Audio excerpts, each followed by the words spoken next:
Hello everyone! Rukhsi from Creatifecundity Incorporated is here with a third Social Change Creatively video.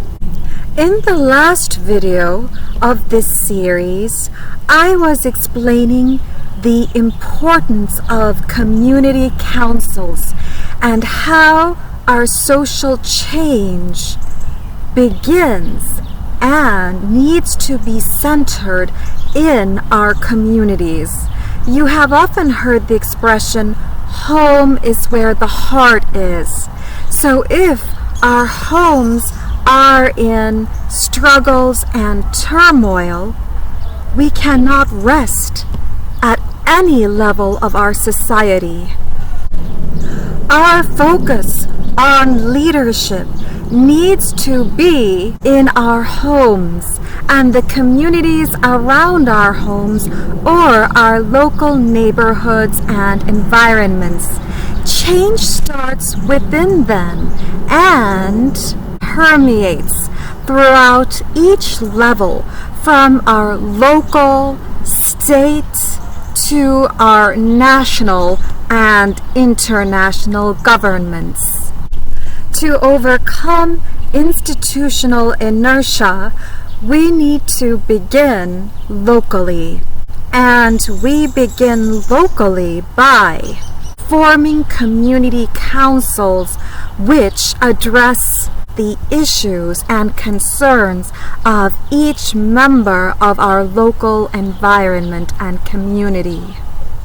How do we make this change, you may be asking?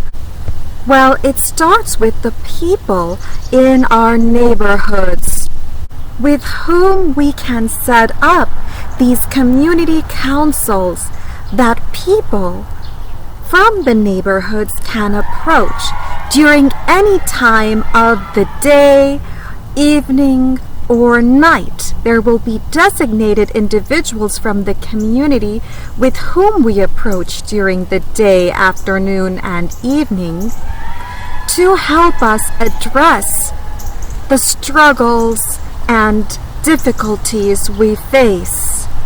Instead of reaching out to institutions such as tax departments and state and national governments, many of which are struggling through outdated and ineffective laws that they do not change because they are maintaining the status quo.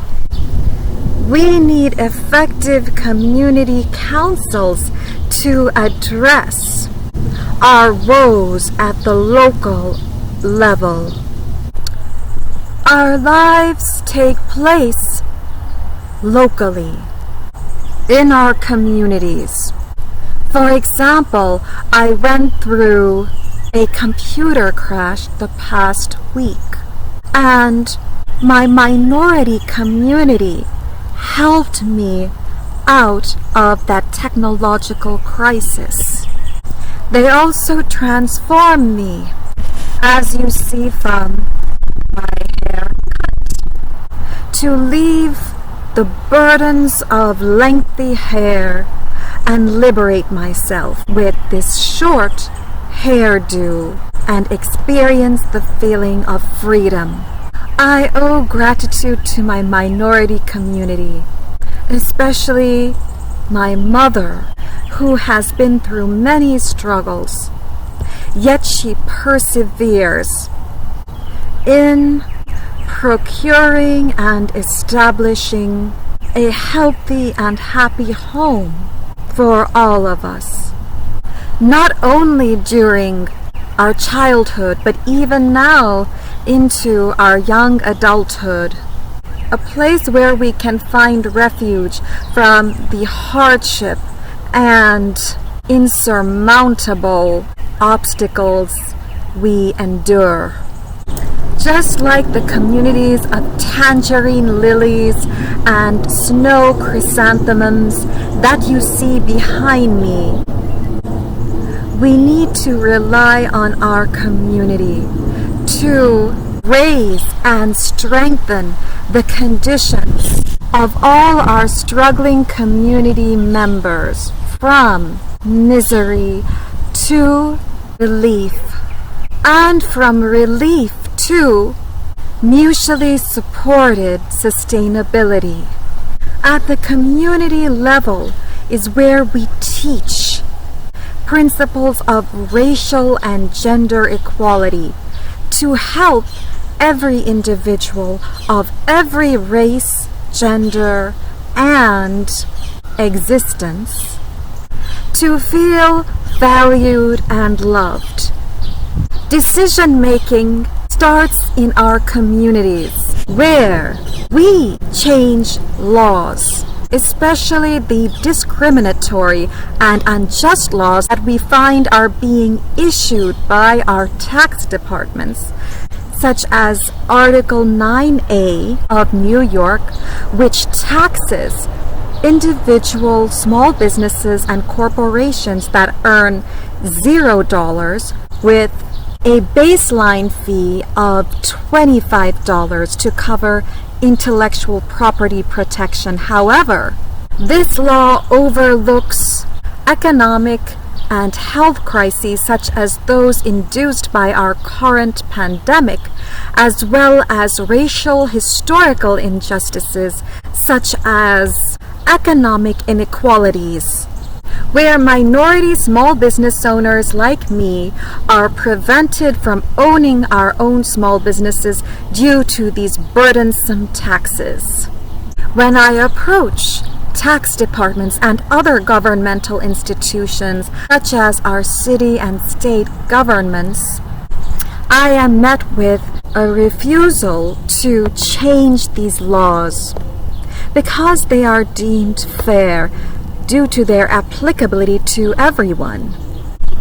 From a gender, racial, and minority perspective, though, these laws are completely unfair and unjust because they are expressed from the perspective of European American male dissociation and neutrality, which is divorced from minority and multiracial, ethnic, and gender perspectives, histories, and identities.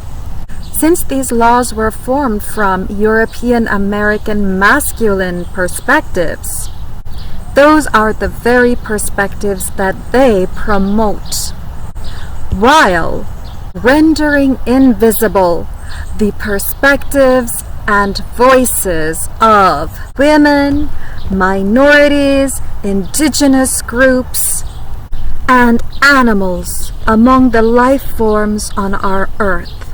As institutional inertia and outdated governments are preventing the speedy change of these laws, we need to renounce them in our communities, because change happens through us, and we can collectively call for repeals of these laws as well as form our own practices of racial, gender, and social equality and respect towards each other.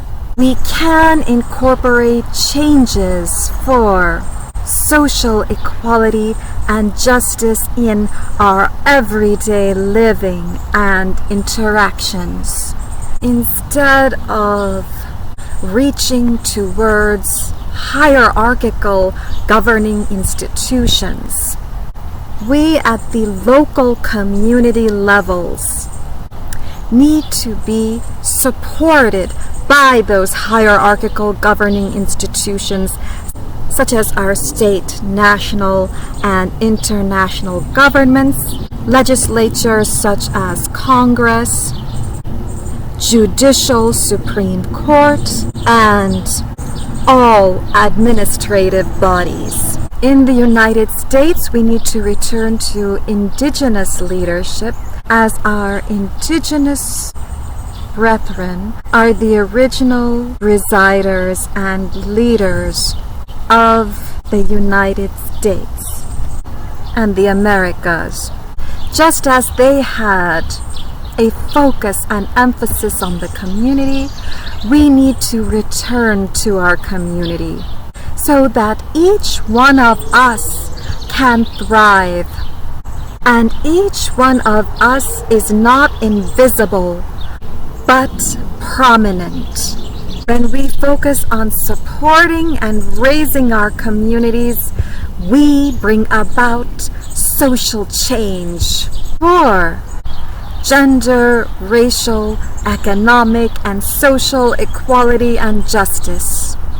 Thank you for watching, liking, commenting, subscribing, and sharing this content.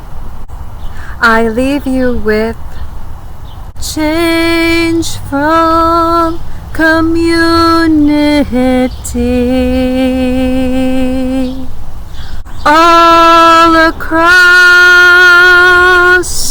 society.